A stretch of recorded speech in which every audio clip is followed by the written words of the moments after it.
आज आपण आळू वडी कशी करणार आहे हे बघणार आहोत। चला आता रेसिपीकडे वळूया। हळद, धनिया पावडर, मिरची पावडर आणि जिरे, त्यानंतर बेसन पीठ घेतलेले आपण ह्या चमच्याच्या साईडने 4 ते 5 चमचे बेसन पीठ घ्यायचे आणि 2 चमचे तांदळाची पिठी घ्यायची आहे। ही आपण आळूची पाने घेतलेली आहेत 10। ही आपल्या घरची आळू आहे, आपण मी टेरेसवर स्वतः कुंडीमध्ये लावलेली आहे ती घेतलेली आपण। आणि आता त्याचे बघा आपण असे काप करून घ्यायचे। हे जो आहे देठ, हा मधला भाग,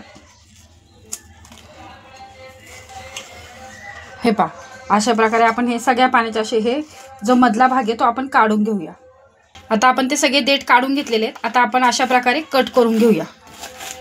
हे पहा सगळे आळू तर आपण अशा प्रकारे छोटी छोटी कट करून घ्यायचे, जास्त मोठी नाही करायची, छोटी करायची।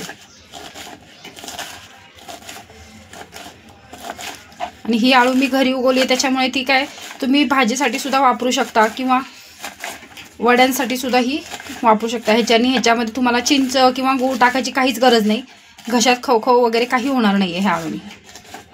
ही गावरान आळू आहे। हे पहा अशा प्रकारे आता आपण आपली सगळी आळू व्यवस्थित कट करून घेतली आहे। तुम्ही बघू शकता किती व्यवस्थित आणि बारीक अशी कट झाली आहे। आता आपण त्यामध्ये आपले पीठ ॲड करू।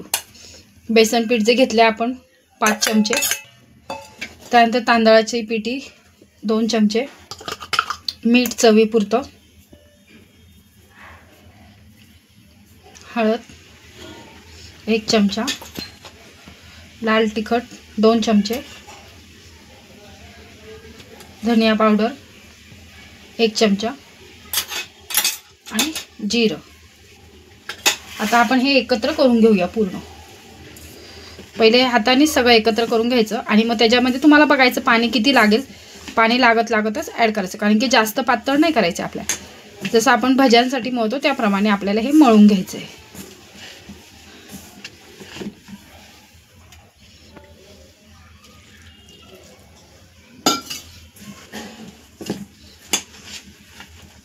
हे पहा आता आपण हे व्यवस्थित एका भांड्यामध्ये मळून घेतलेलं आहे। तुम्ही बघू शकता किती व्यवस्थित झाले। आता आपण ह्याची वडी थापून घेऊया। आपण आता अशी चाळण घेतली आहे आणि पाणी तापायला ठेवलेलं आहे वड्यांसाठी। त्यामध्येच आपण आता असे छोटे छोटे करून वडे तयार करून वाफून घ्यायचे 10 मिनटं। तुम्हाला आकार मोठा हवा असेल तर तुम्ही अजून मोठे करू शकता किंवा चाळणीमध्ये एकच लांब करून त्याचे तुम्ही कैचीने सुरीच्या सहाय्याने काट करू शकता। हे आता आपण हे असे चाळणीमध्ये ठेवून घेतले। आता जसं आपण नॉर्मल वड्या शिजवतो पातेल्यामध्ये अर्ध पातेलं पाणी घेऊन, तसं आपण हे ठेवणार आहे आता चाळण त्याच्यामध्ये आणि 10 मिनटं एक वाफ काढून घेणार आहे। हे आता आपण पूर्ण थंड झाल्यावर चाळणीतून काढून घेतली आहे। तुम्ही बघू शकता किती व्यवस्थित झाली आहे, हाताला बिलकुल चिटकत नाही आहे, काही नाही। हे पहा आता आपण हे कट करून घेऊया। हे तुम्ही सुरीच्या सहाय्याने तुम्हाला छोटे मोठे जसे आकार हवे असतील त्याप्रमाणे तुम्ही कट करू शकता। मी एवढ्या साईजमध्ये हे कट करते। हे पहा आता आपण हे गरम तेलामध्ये एक एक सोडून घेऊया। जसे तुम्ही वड्या तळता त्याप्रमाणेच हे तळून घ्यायचे आणि हे 3 ते 4 दिवस आरामशीर फ्रीजमध्ये व्यवस्थित राहू शकतात। तुम्ही अशी चाळणीमध्ये उकडून ते ठेवले की तुम्हाला हवे त्यावेळेस तुम्ही ते तळू शकता।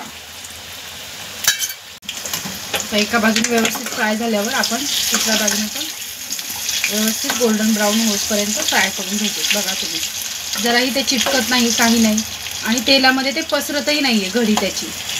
व्यवस्थित जसे आपण कट केले होते, जसे आपण शिजायला लावले होते त्याप्रमाणेच निघतात ते। आता तुम्ही बघू शकता आपली वडी किती व्यवस्थित ब्राऊनमध्ये झाली आहे तळून। आता आपण ती काढून घेऊया। अशा प्रकारे आपली आळूची गरमागरम वडी खाण्यासाठी तयार आहे। बाहेर असं पाऊस पडलेला आहे, थंड वातावरण आहे, अशा ह्याच्यात वेगवेगळ्या प्रकारचे भजे तुम्हाला खाऊ शकतात।